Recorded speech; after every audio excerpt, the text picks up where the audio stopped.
नमस्कार बच्चों। पिछली वीडियो में हमने छठी कक्षा की संस्कृत की पाठ्य पुस्तक दीपकम भाग 1 के पहले पाठ वयम वर्णमाला पठामा, हम वर्णमाला को पढ़ते हैं, इसे हमने सरल कर लिया था। आज हम इस वीडियो में इसी पाठ के अभ्यास को सरल करेंगे। अभ्यास के साथ साथ हम योग्यता विस्तार और परियोजना कार्य को भी हल करेंगे, सरल करेंगे। वयम अभ्यासम कुर्मः, हम अभ्यास करते हैं। कस्य चित्रम वदंतु लिखंतु च, ये किसका चित्र है? ये बोलें और लिखें। च का अर्थ होता है और, वदंतु बोलें, लिखंतु लिखें। प्यारे बच्चों, ये दोनों ही शब्द वदंतु और लिखंतु ये लोट लकार के शब्द हैं, अर्थात लोट लकार में ऐसे शब्द बनते हैं जो आज्ञा देने और आज्ञा लेने के लिए, आज्ञार्थक जो होता है वो लोट लकार होता है। आज्ञा देने और आज्ञा लेने के लिए इसका प्रयोग किया जाता है। तो आपसे कहा गया है कि आप इसे बोलें और लिखें। किसका चित्र है? तो आप देख पा रहे हैं, ये गणेश जी का चित्र है और आपको यहाँ गणेशः ऐसा लिखकर दिया भी गया है। एग्जाम्पल के तौर पर, उदाहरण के तौर पर आपको समझाया गया है। अब ये देखें, ये क्या है? ये है नाक, और नाक को संस्कृत में कहते हैं नासिका। ये क्या है? आप देख पा रहे हैं, कबूतर, और कबूतर को संस्कृत में कहते हैं कपोतः।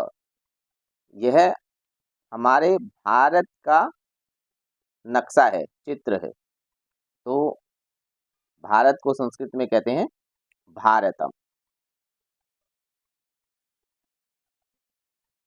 यह चित्र प्रभु श्री राम जी का है। तो राम को एक वचन में, पुल्लिंग में जब लिखेंगे तो बनेगा रामः, विसर्ग आ जाएंगे। यह चित्र किसका है? डमरू का, जिसे संस्कृत में कहते हैं ढक्का। यह चित्र आपको दिखाई दे रहा है हिरण का, और हिरण को संस्कृत में कहते हैं मृगः। यह चित्र थोड़ा सा फीका है, आप अपनी बुक में देखेंगे तो आपको चम्मच यहाँ दिखाई देगी, और चम्मच को संस्कृत में कहेंगे चमसः। यह चित्र है हवन का, इसको संस्कृत में कहेंगे हवनम। यह चित्र आपको पैर का दिखाई दे रहा है, तो इस पैर को संस्कृत में कहेंगे पादः। दूसरा प्रश्न, चित्रम पश्यन्तु, चित्र को देखें। पट्टिकातः, पट्टिका से, समुचितान, उचित, वर्ण समूहान, वर्ण समूहों को, चित्वा, चुनकर, रिक्त स्थानानि पूरयन्तु, रिक्त स्थानों को भरें। चित्र को देखें, पट्टिका से उचित वर्ण समूहों को चुनकर रिक्त स्थानों को भरें। पट्टिका में आप देखेंगे यहाँ सबसे नीचे ये पट्टिका दी गई है। पट्टिका को इसमें कहीं नहीं भरना है। पट्टिका का मतलब है ये जो पट्टी आपको दिखाई दे रही है येलो कलर में, इसकी बात की जा रही है। तो पट्टिका में वर्ण समूह है, आधा क और पूरा क के साथ आ की मात्रा, कक्का, त्रि, डह, चूह, क्षः, अंकः, खः, ताः, इंद्रः, अष्ट। ये वर्ण समूह आपको यहाँ दिखाई दे रहे हैं, दिए गए हैं पट्टिका के अंदर, और इनको आपको इन शब्दों के अंदर भरना है। तो आप देखें, एक उदाहरण भी आपको दिया गया है। ये क्या है? कमल है, और कमल को संस्कृत में कहते हैं पंकजम। तो उनका ये शब्द यहाँ से गायब था, इसको हमने पट्टिका से लिया और यहाँ रख दिया। ये चंद्रमा का चित्र है, तो यहाँ आ जाएगा चंद्रः। यह वस्तुतः हाथी के मुंह का चित्र है, लेकिन शू यहाँ पहले से दिया गया है, अर्थात यहाँ सूंड की बात की जा रही है। ये मुंह की बात न करके, मुख की बात न करके सूंड की बात हो रही है, क्योंकि शू से यहाँ शुरू है, इसलिए डह यहाँ आ जाएगा और बन जाएगा सुंडह। ये वृक्ष का चित्र है, तो बनेगा वृक्षः। ये दांतों का चित्र है, हालांकि इसमें होठ भी दिखाई दे रहे हैं, लेकिन द से अगर शुरू है तो ये दांतों के विषय में ही यहाँ पूछा गया है। तो हो जाएगा दंताः। यहाँ चोंच की बात की गई है, पक्षी का मुख के साथ उसकी चोंच को दर्शाया गया है, तो चोंच को संस्कृत में कहते हैं चंचुः। ये त्रिशूल है तो बन जाएगा त्रिशूलम। और ये संख्या है 8, 8 की संख्या है, 8 को संस्कृत में इस प्रकार से लिखा जाता है और शब्दों में लिखेंगे तो बनेगा अष्ट। उसके बाद है ये डमरू है। डमरू को संस्कृत में अभी हमने पिछले प्रश्न में पढ़ा था, ढक्का कहते हैं। तो ढ दिया गया है आधा क और पूरा का, ये यहाँ से ले लिया गया। और ये शंख है, शंख को शंखः ऐसा लिखते हैं, तो ये यहाँ से इसमें आ जाएगा। अगला प्रश्न है, प्रथम वर्णेन पदम वदन्तु। प्रथम वर्ण से पदों को बोले, लिखन्तु च, च का अर्थ है और, लिखन्तु लिखें। अ से जैसे बनाया गया शब्द अग्नि ही अस्त्रम, उसी प्रकार न से यहाँ बनाया गया नदी और नौका। तो आपको कैसे, चैसे, पैसे, रैसे, मैं से, है से, तैसे और वैसे जो शब्द शुरू होते हैं उनको यहाँ लिखना है। इन वर्णों से शुरू होने वाले कोई भी शब्द आप यहाँ लिख सकते हैं, जो भी आपको याद हो। जैसे कैसे कपोतः, कंठः कंठः, सभी कैसे हैं। कैसे क्या होगा चमसः चपलः, पैसे पितामह प्रवीणः, रैसे क्या हो सकता है रामः रमेशः, मैं से मत्स्यः मौका, ऐसे हरिद्वारः हिमालयः, तैसे तालु, और एक शब्द यहाँ लिखा हुआ नहीं है तो आप लिख सकते हैं ततः, ततः। उसके बाद वैसे वज्रः और वधूः। चौथा प्रश्न देखें, स्वपरिवारस्य सदस्यानां पूर्णनामानि लिखन्तु। अपने परिवार के सदस्यों के पूर्ण नाम लिखें। जैसे माता को उपाधि दी गई है श्रीमती, अर्थात माता के साथ सबसे पहले आपको श्रीमती लगाना है। तो अपने माता का आप नाम लिखें।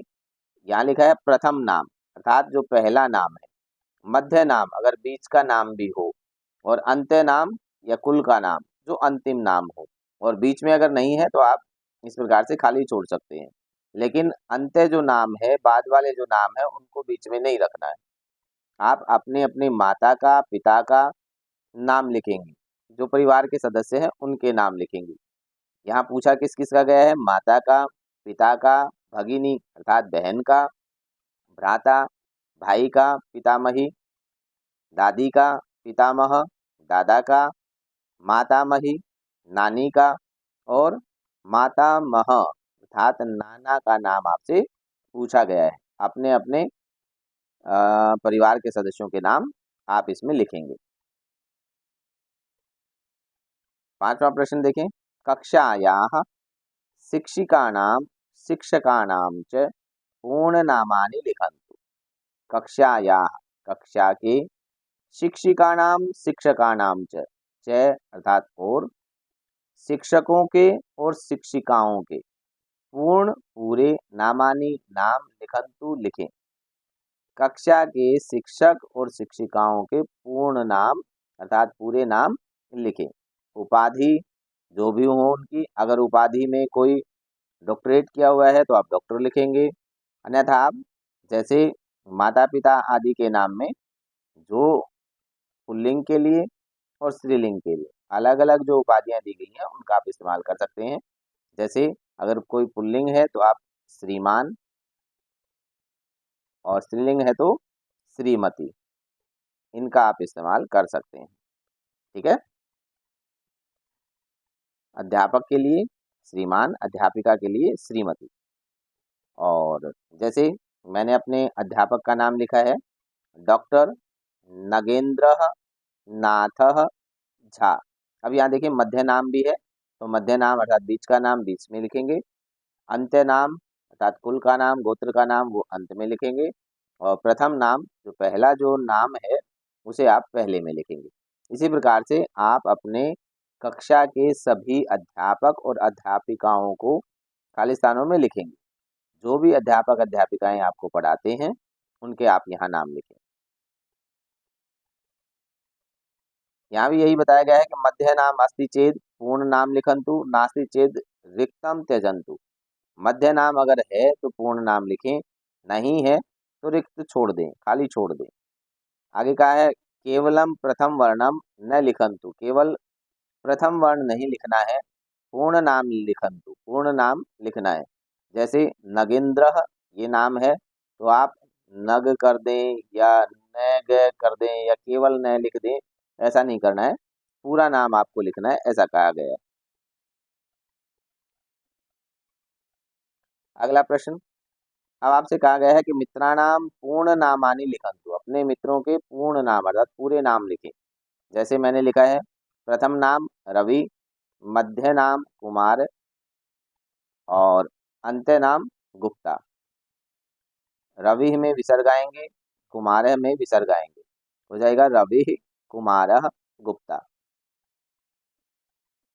और उसके बाद लिखा है सत्यजीत, विसर्ग आएंगे, मध्य नाम नहीं है, नांदल, इसमें भी विसर्ग आएंगे। आप इसमें विसर्ग, अगर कोई अकारांत नाम है तो उसमें आप विसर्ग जरूर लगाएं। अब देखते हैं योग्यता विस्तार। वर्णानाम षट उच्चारण स्थानानि, वर्णों के 6 उच्चारण स्थान। वर्णों के 6 उच्चारण स्थान कौन कौन से होते हैं ये आप देखें।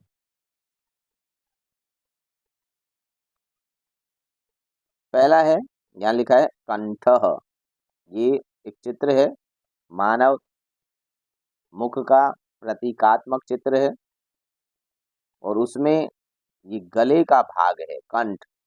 तो आपको ये परिचय कराया गया है कि मुख के अंदर कौन सा भाग किसका होता है।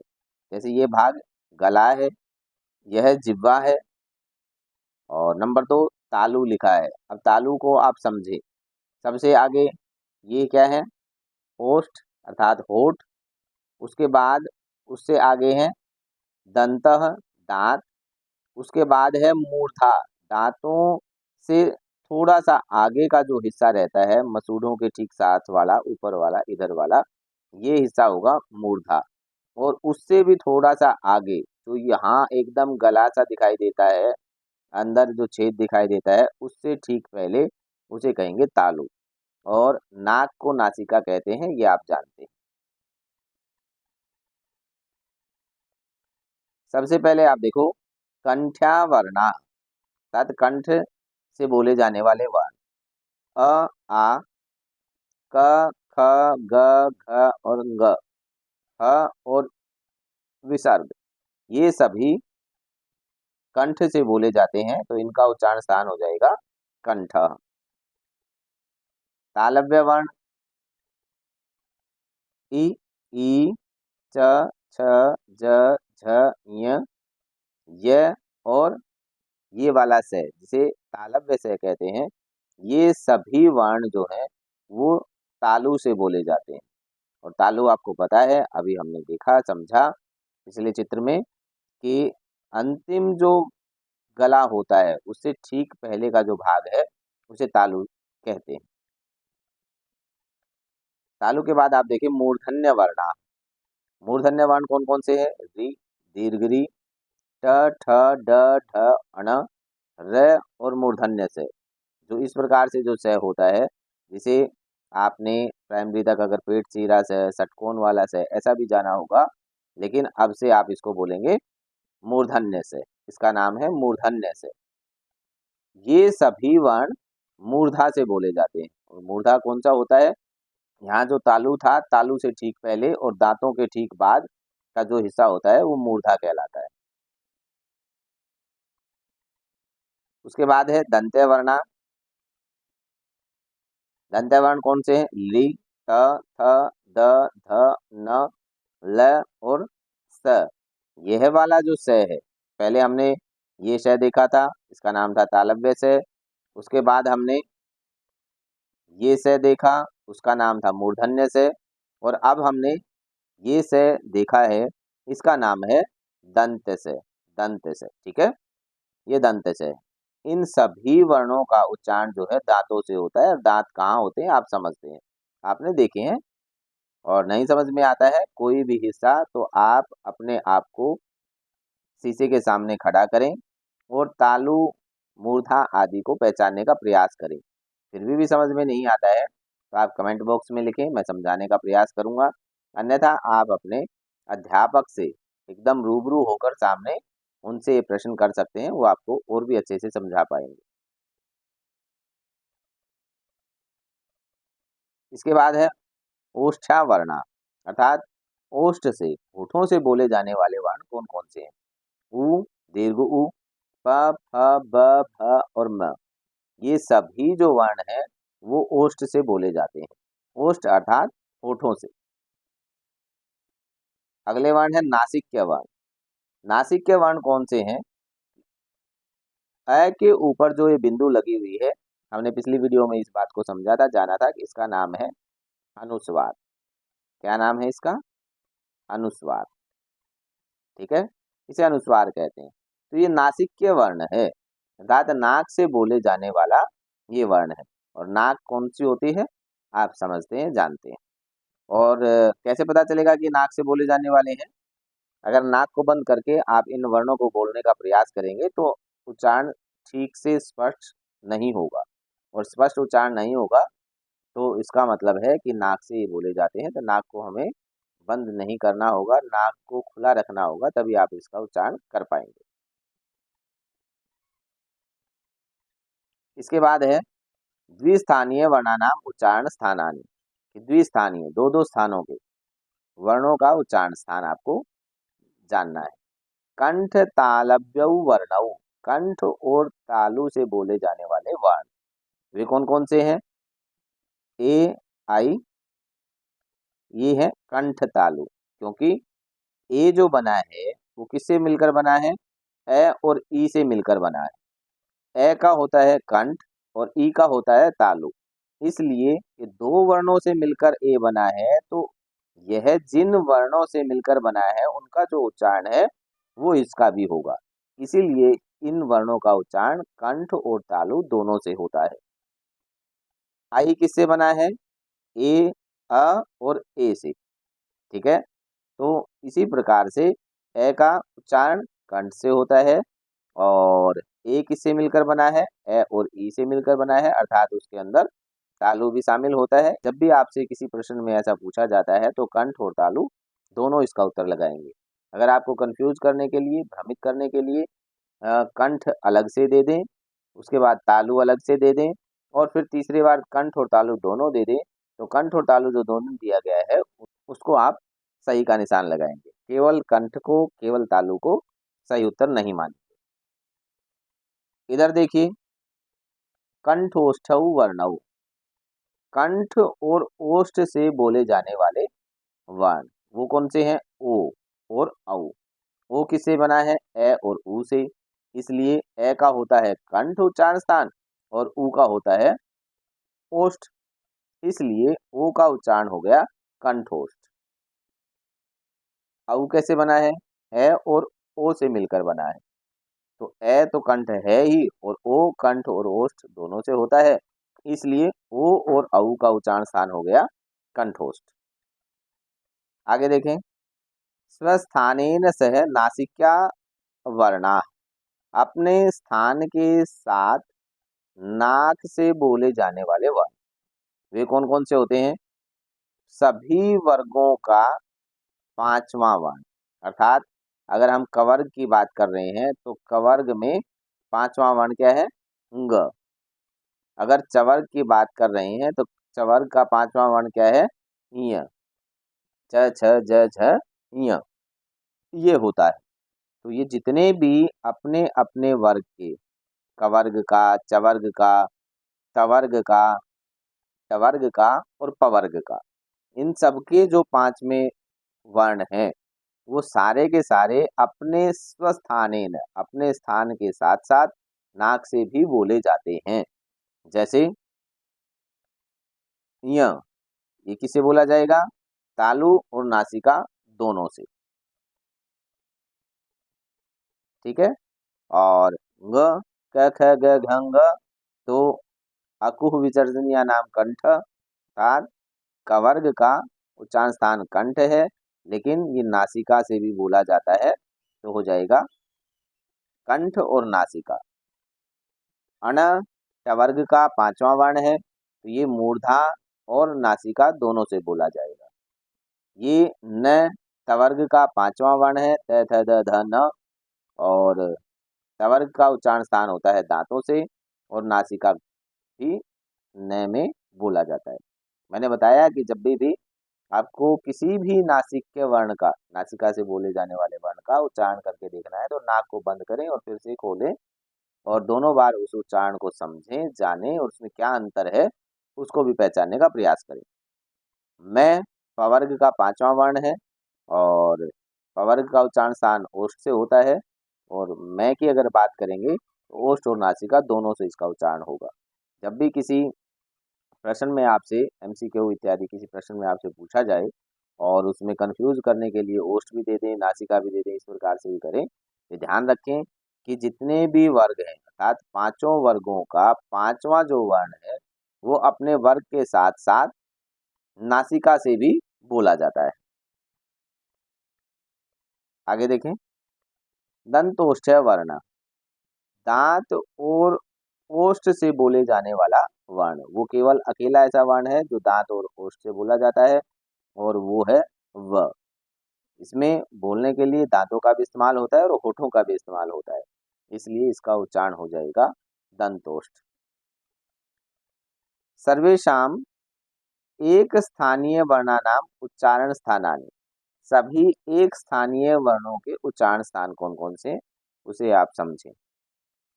यहाँ पहला दिया गया है कंठ्या, अर्थात कंठ से जो बोले जाने वाले वर्ण हैं वो कौन कौन से हैं? ए आ, क ख ग घ, है और विसर्ग, केवल एक स्थानीय। अब यहाँ क ख ग घ ng, ये पांचवा वर्ण है, इसको हटा दिया गया है, नहीं लिया गया है, क्योंकि कहा गया है कि केवल एक स्थानीय जो वर्ण है उन्हीं की बात हो रही है। दूसरे नंबर पे क्या है? तालब व्याह, उसमें क्या आते हैं? ई च छ ज झ, ये यहाँ नहीं है क्योंकि वो एक स्थानीय नहीं है, वो तालु भी हो जाएगा और नासिका भी हो जाएगा, इसलिए वो यहाँ नहीं। यह और तालव्य से, इनका उच्चारण स्थान तालु से होता है। मूर्धन्य, अर्थात मूर्धा से बोले जाने वाले वर्ण वे कौन कौन से हैं? री और दीर्घ री, ट ठ ड और ढ। अण यहाँ नहीं है, मैंने बताया कि वो नासिका से भी है होता है, इसलिए यहाँ नहीं। और रे और मूर्धन्य से, इन सभी का उच्चारण स्थान मूर्धा होता है, और इसीलिए ये मूर्धन्य कहलाते हैं। उसके बाद एक ऊपर भी है, नंबर 6, नासिक्याः, अनुस्वार जो होता है वो नासिका से बोला जाता है, तो नासिका इसका उच्चारण स्थान हो जाएगा। और आगे है दंत्याः, अर्थात दांतों से बोले जाने वाले वर्ण वो कौन से हैं? ली, तवर्ग, त थ द ध, न नहीं आएगा इसमें, ठीक है। तवर्ग के पहले 4 वर्ण, ल और दंत से, इन सभी का उच्चारण दांतों से किया जाता है। ओष्ठाः, ऊ और दीर्घ ऊ, प फ ब भ, इन सभी का उच्चारण होठों से होता है। तो इसे करने के लिए सबसे अच्छा तरीका है समझने का कि आप दोनों होठों को, ऊपर वाले होठ को एक हाथ से, नीचे वाले होठ को दूसरे हाथ से पकड़ लें और पवर्ग को बोलने का प्रयास करें। जब आप देखेंगे कि बिना होठों को हिलाए आप इनका ठीक से उच्चारण कर ही नहीं पाएंगे, तो इनकी सहायता की आवश्यकता होती ही है। सर्वेशाम वर्णानाम उच्चारण स्थानानि, सभी वर्णों के उच्चारण स्थान। अब यहाँ जो द्विस्थानीय हैं, जैसे ए आई हो गया, य हो गया, अण हो गया, और यहाँ देखोगे तो आप न है, तो ये सभी यहाँ मैं है, उन सबको यहाँ इकट्ठा करके लिख दिया गया है, इसको हम अच्छे से पढ़ चुके हैं। अब देखते हैं परियोजना कार्य। प्रथम पाठम विहाय, प्रथम पाठ को छोड़कर अस्मिन् पुस्तके, इस पुस्तक में आगतानां दशानां, आए हुए 10 संयुक्त व्यंजन पदानां, संयुक्त व्यंजन पदों का संग्रहणं कुर्वन्तु, संग्रह करें, तेषां वर्ण वियोगः, उनका वर्ण वियोग अपि कुर्वन्तु भी करें, यथा जैसे वृक्षः, ये दूसरे पाठ में आया है, व रि क श अ और विसर्ग, इस प्रकार से इसका वर्ण वियोग होगा। जैसे वैद्या, दूसरे पाठ में ये आया है, व ऐ द य और आ, इन सबको मिलाएंगे तो बन जाएगा वैद्या। अब एक अंताक्षरी क्रीड़ा दी गई है आपको खिलाने के लिए, अध्यापक साथियों को कहा गया है। कैसे आपको अंताक्षरी खेलनी है उसको समझते हैं।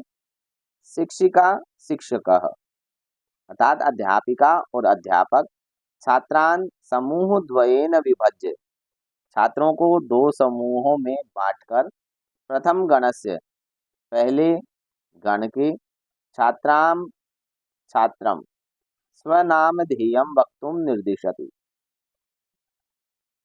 छात्रा को या छात्र को अपना नाम बोलने के लिए निर्दिशति, निर्देश देता है।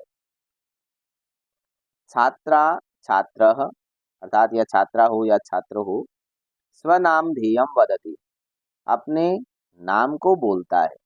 तदनंतरम द्वितीय गणस्य छात्रा छात्रः उत्तिष्ठति, उसके बाद दूसरे गण का छात्र या छात्रा उत्तिष्ठति, उठता है।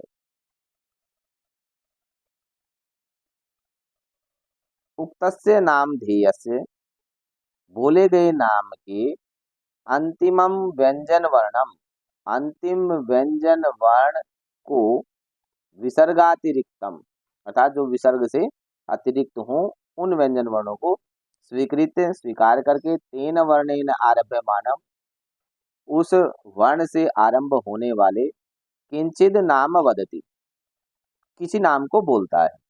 ततः उसके बाद अग्रे उक्तस्य, आगे कहे गए, नामधेयस्य, नाम के, अंतिम व्यंजन वर्णम, अंतिम व्यंजन वर्ण को, विसर्गातिरिक्तम, अर्थात जो विसर्ग से अतिरिक्त हो ऐसे व्यंजन वर्ण को स्वीकृत स्वीकार करके, पुनः प्रथम गणस्य छात्रा छात्र उत्थाय, पुनः दोबारा प्रथम गण का पहले समूह का छात्र या छात्रा उत्थाय उठकर, तेन वर्णेन, उस वर्ण के साथ, आरभ्यमानम, आरंभ होने वाले, किंचित, किसी, अन्यद नामधेयम वदति, अन्य नाम को बोलता है।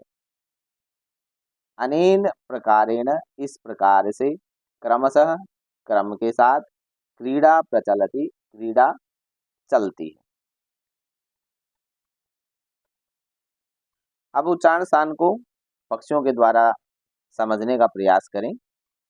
पक्षी जब बोलते हैं तो वो भी उच्चारण स्थानों का ध्यान रखते हैं। किस प्रकार से ध्यान रखते हैं, उनके उच्चारण करने में, बोलने के तरीके से हम समझते हैं। जैसे कुक्कुटः विरोति, जो मुर्गा है वो किस प्रकार से बाग देता है, अर्थात बोलता है, कुकड़ू कू, इस प्रकार से आपने कभी सुना हो तो बाग देता है।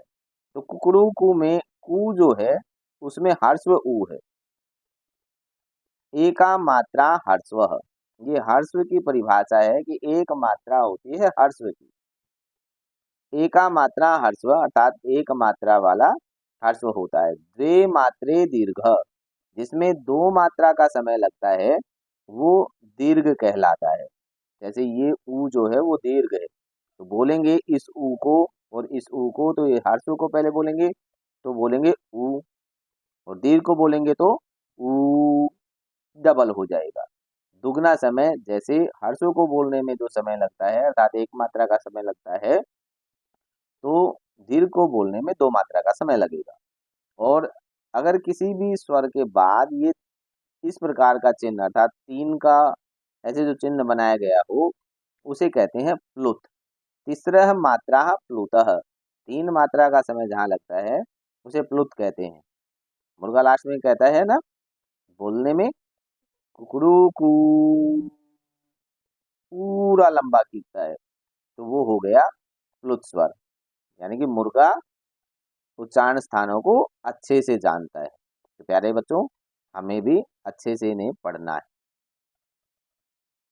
जब ये पक्षी अच्छे से उच्चारण कर सकते हैं तो हम तो अच्छे से कर ही सकते हैं। चासह, जिसे नीलकंठ कहते हैं, विरौती। अब नीलकंठ है वो आवाज कर रहा है।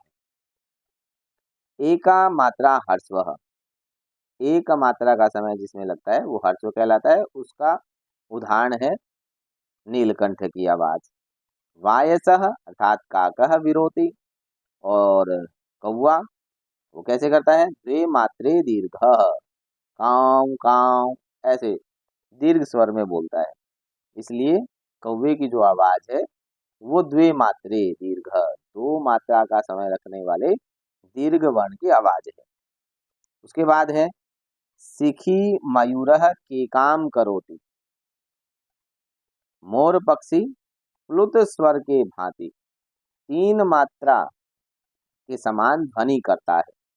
तीसरह मात्रा प्लुतः, तीन मात्रा का जहाँ समय लगता है वो प्लुत स्वर होता है। नकुलः ध्वनयति, अर्थात जो नेवला है, नकुल अर्थात नेवला, नेवला जो ध्वनि करता है वो अर्धमात्रा अर्धमात्रकम, अर्थात आधी मात्रा के समय लगे उस प्रकार की आवाज करता है नेवला।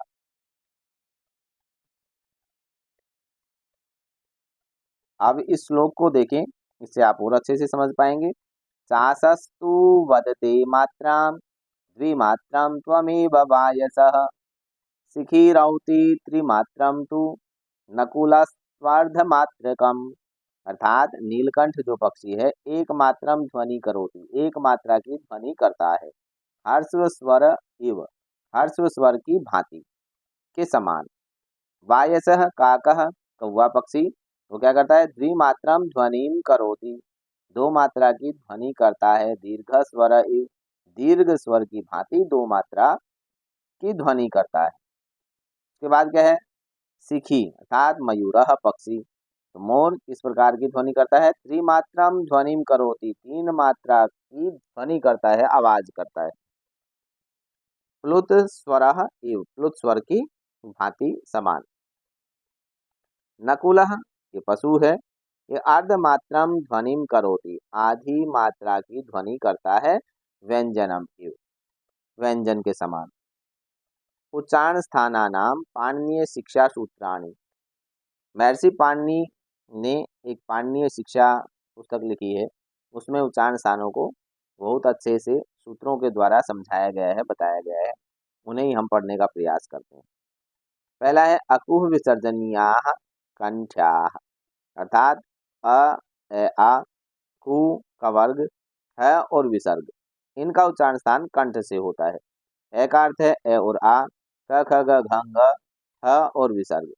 येषां वर्णानाम उच्चारणम, इन वर्णों का उच्चारण कंठ स्थाने भवति, कंठ स्थान में होता है। इचु यशास तालव्या, अर्थात ई का मतलब ई और दीर्घ ई दोनों, चू का मतलब च छ ज झ य, च वर्ग पूरा, यह और तालव्य है। ईशाम वर्णानाम, इन वर्णों का उच्चारणम, उच्चारण तालु स्थाने भवति, तालु स्थान में होता है। अगला है ऋतु रसा मूर्धन्या, री, री का मतलब है री और दीर्घ री, टू, टू का मतलब है ट वर्ग पूरा, ट ठ ड ढ ण, और रे और मूर्धन्य से, रे और मूर्धन्य से ईशाम वर्णानाम उच्चारणम, इन वर्णों का उच्चारण मूर्धे स्थाने भवति, मूर्धा स्थान से होता है। लृतुलसा दंत्याः, लृ तवर्ग, तवर्ग में क्या आता है, त थ द ध न, ल और दंत से। ईशाम वर्णानाम उच्चारणम, इन वर्णों का उच्चारण दंत स्थाने भवति, दांत स्थान में होता है। उपूप धमानिया ओष्ठ्याः, ऊ का मतलब है ऊ और दीर्घ ऊ, ऊ का मतलब है पवर्ग, प फ ब भ म और उपधमानीय। ईशाम, अब कहेंगे आप उपधमानीय क्या है? उपधमानीय का प्रयोग वैदिक संस्कृत में होता है, लौकिक संस्कृत में नहीं होता है। ईशाम वर्णानाम उच्चारणम ओष्ठ स्थाने भवति। इन वर्णों का उच्चारण ओष्ठ स्थान से, होठों से होता है। उसके बाद है यमगण नमः स्वस्थान नासिका स्थानाः। य य ण न और म ईशाम वर्णानाम उच्चारणम, इन वर्णों का उच्चारण उभयो स्थानयो, दोनों स्थानों में अर्थात स्वस्थानेन सह नासिका स्थाने अपि भवति, अपने स्थान के साथ नासिका स्थान से भी होता है। ए ऐ कंठ तालव्यौ ए ऐ अनयोः वर्णयोः उच्चारणम उभयो वर्ण तालु स्थानयो भवति। ए ऐ, इन दोनों वर्णों का उच्चारण उभयो, दोनों से अर्थात कंठ तालु स्थानयो, कंठ और तालु स्थान में भवति होता है। ओ औ कंठोष्ठौ, अर्थात ओ और औ इन दोनों वर्णों का उच्चारण स्थान कंठोष्ठ से होता है। ओ औ अनयोः वर्णयोः, इन वर्णों का उच्चारण उभयो, दोनों में, इन दोनों में कंठ और ओष्ठ स्थानयोः, कंठ और ओष्ठ स्थान में भवति होता है। वकारो दंतोश्च, वकार एक अकेला ऐसा वर्ण है, अर्थात वह वर्ण जो है वो ऐसा वर्ण है जो उभयो, दोनों में, इन दोनों में दंत और ओष्ठ स्थानयो भवति, दंत और ओष्ठ स्थान में होता है। अनुस्वार यमा नासिक्याः, अनुस्वार अर्थात जो बिंदु लगा हुआ होता है वो, और यमाः च वर्णानाम उच्चारणम, वर्णों का उच्चारण अर्थात अनुस्वार और यम, इनका उच्चारण नासिका स्थाने भवति, नासिका स्थान में होता है। कुछ स्टार लगा के भी दिया है, वो क्या कहा गया है? उपधमानीय यमाच विशिष्टा अतिरिक्ता अयोगवाह वर्णा सन्ति। उपधमानीय और यम ये विशिष्ट अतिरिक्त अयोगवाह है। तो इस प्रकार से आज हमने दीपकम भाग 1, छठी कक्षा की जो बुक है दीपकम भाग 1 के अभ्यास को सरल किया है। अगर आप चैनल पर नए हैं, चैनल को सब्सक्राइब करें, अपने मित्रों के साथ इस वीडियो को शेयर करें, वीडियो पर कमेंट करें, लाइक और शेयर करें। मिलते हैं दूसरे पार्ट की एक नई वीडियो के साथ, तब तक के लिए नमस्कार।